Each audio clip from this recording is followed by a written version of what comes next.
비 오는 날 당신은 지금까지 완전히 잘못된 선택을 해왔을 가능성이 높습니다.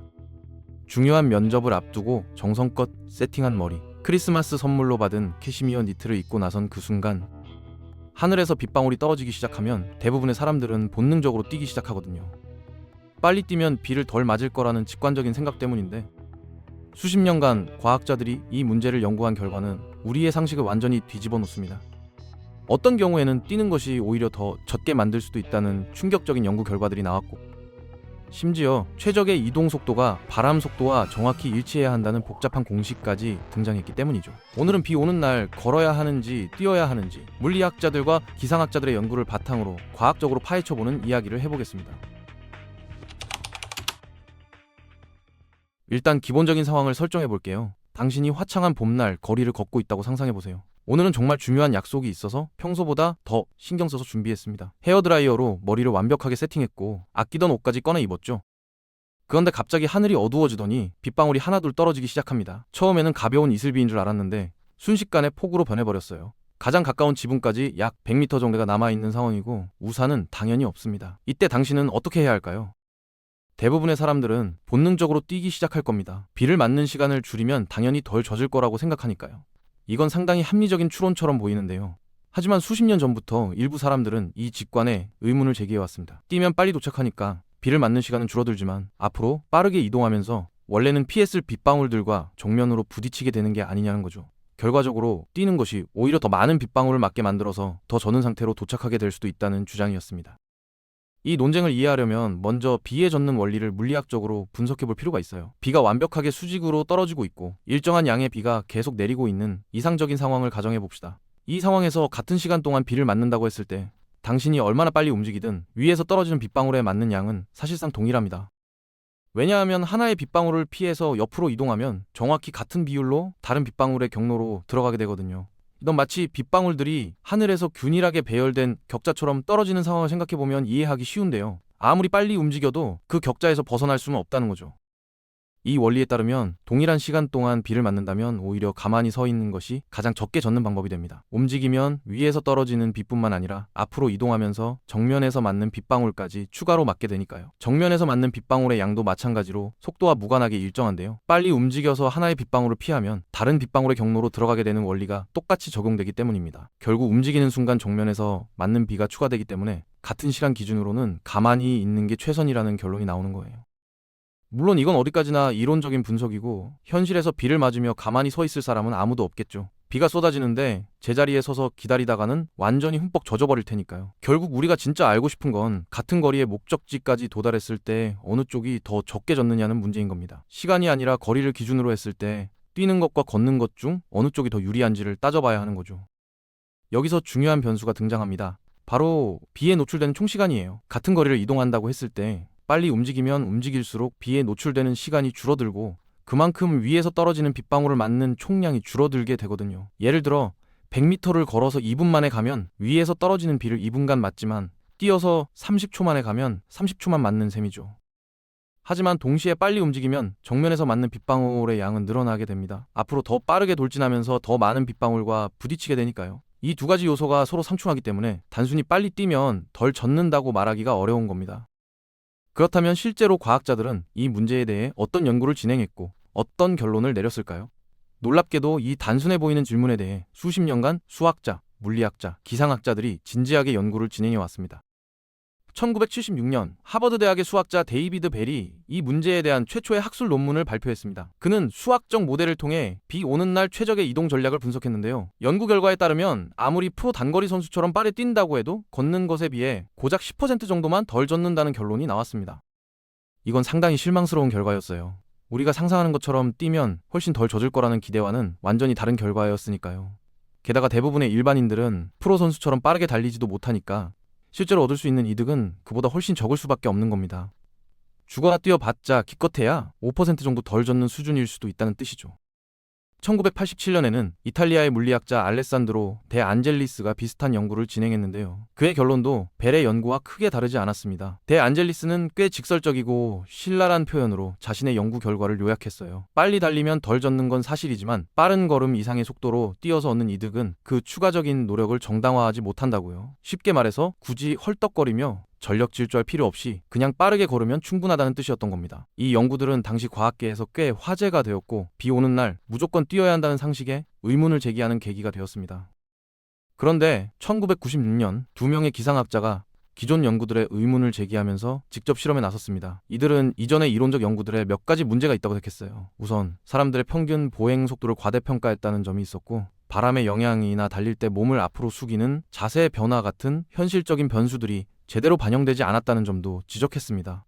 순수하게 이론적인 계산만으로는 실제 상황을 정확하게 예측하기 어렵다고 판단한 거죠.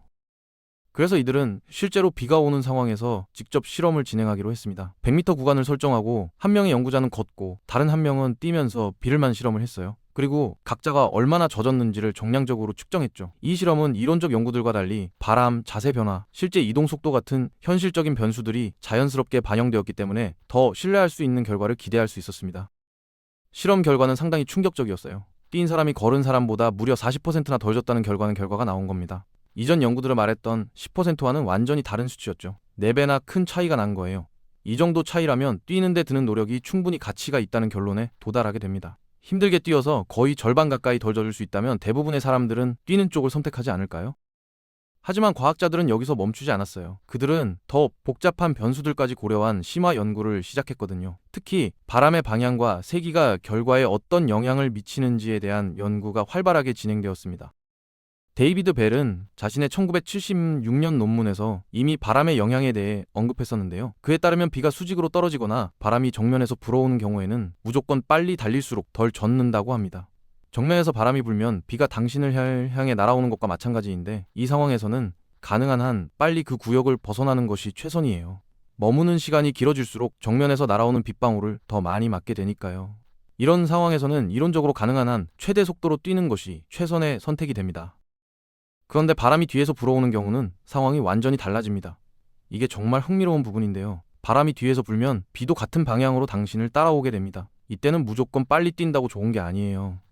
왜냐하면 바람보다 빨리 뛰면 상대적으로 비가 정면에서 오는 것처럼 느껴지기 때문입니다. 당신이 비보다 빨리 앞으로 나가면서 비를 정면으로 맞게 되는 거죠.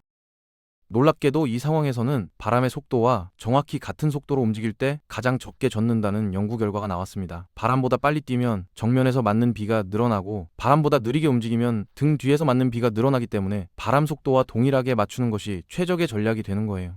이론적으로는 바람과 정확히 같은 속도로 움직이면 비가 당신 위에서만 떨어지는 것처럼 느껴지게 됩니다. 비가 뒤에서 쫓아오지도 않고 앞으로 달려들지도 않는 완벽한 균형 상태가 되는 거죠.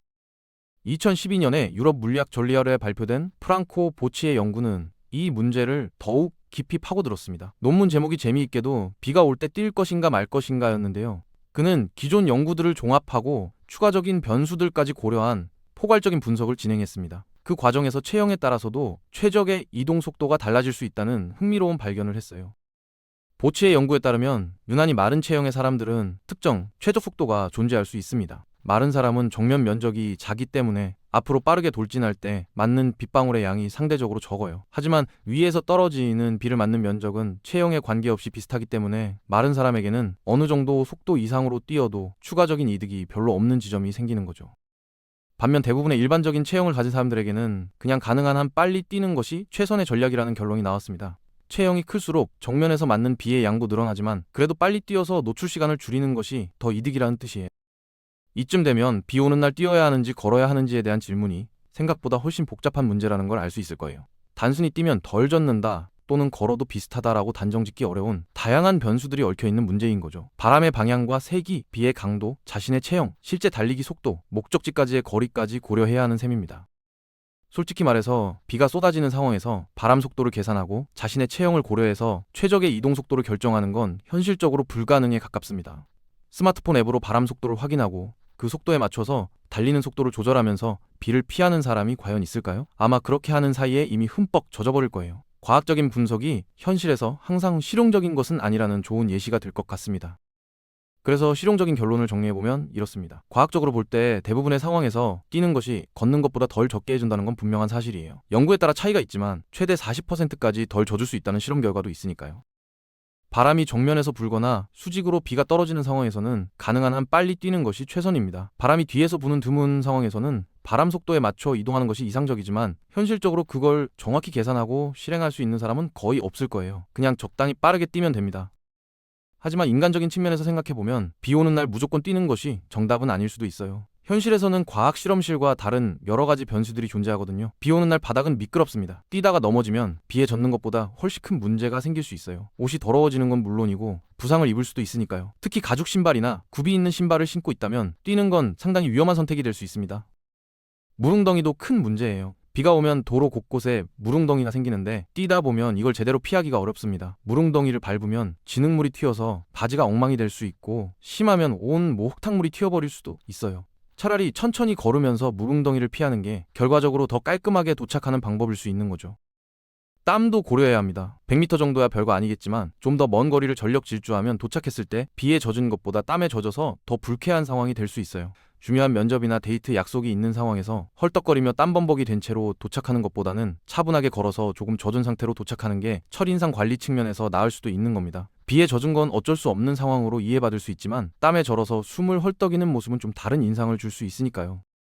결국 비 오는 날의 최선의 선택은 상황에 따라 달라질 수밖에 없습니다. 단순히 물리학적 최적해만 추구한다면 뛰는 것이 맞지만 현실에서는 넘어질 위험, 물웅덩이, 땀, 목적지에서의 첫인상 같은 다른 요소들도 함께 고려해야 하니까요. 비가 정말 심하게 오고 가까운 거리에 피할 곳이 있다면 뛰는 게 합리적이겠지만 그렇지 않은 상황에서는 빠른 걸음으로 걷는 것도 충분히 좋은 선택입니다.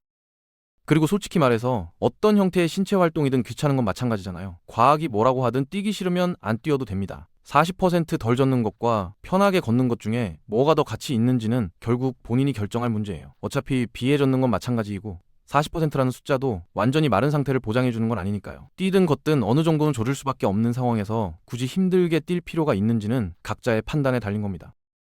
흥미로운 건 이 단순해 보이는 질문에 수십 년간 여러 나라의 수학자, 물리학자, 기상학자들이 진지하게 연구를 진행했다는 사실입니다. 1976년 데이비드 벨의 논문부터 시작해서 2012년 프랑코 보치의 연구까지 거의 40년에 걸쳐 이 문제가 과학계에서 논의되어 온 거예요. 일상에서 마주치는 사소한 궁금증도 깊이 파고들면 예상치 못한 복잡성과 변수들이 숨어 있다는 걸 보여주는 좋은 사례라고 할 수 있겠죠. 비 오는 날 뛸지 걸을지에 대한 연구가 40년 넘게 진행되어 왔다는 건 과학자들도 결국 우리와 같은 일상적인 궁금증을 가진 사람들이라는 걸 보여줍니다. 그리고 그런 사소한 질문에서 시작된 탐구가 물리학, 기상학, 생체역학까지 아우르는 흥미로운 연구로 발전할 수 있다는 것도요. 과학의 매력은 이런 데 있는 것 같아요. 누구나 한 번쯤 해봤을 법한 질문에 진지하게 답을 찾아가는 과정, 그리고 그 과정에서 예상치 못한 복잡성을 발견하는 것 말이에요. 다음에 비가 올 때 이 이야기를 떠올리면서 뛸지 걸을지 잠깐이라도 고민해 보시는 건 어떨까요? 바람이 어느 방에서 부는지 확인하고 자신의 체형을 고려해서 최적의 속도를 계산하는 건 물론 현실적으로 불가능하겠지만요. 그래도 이제는 뛰면 대략 40% 정도 덜 젖을 수 있다는 걸 알게 되었으니 그 정보를 바탕으로 각자 상황에 맞는 선택을 하시면 될 것 같습니다. 뛰든 걷든 결국 중요한 건 빨리 비를 피할 수 있는 곳으로 가는 거니까요.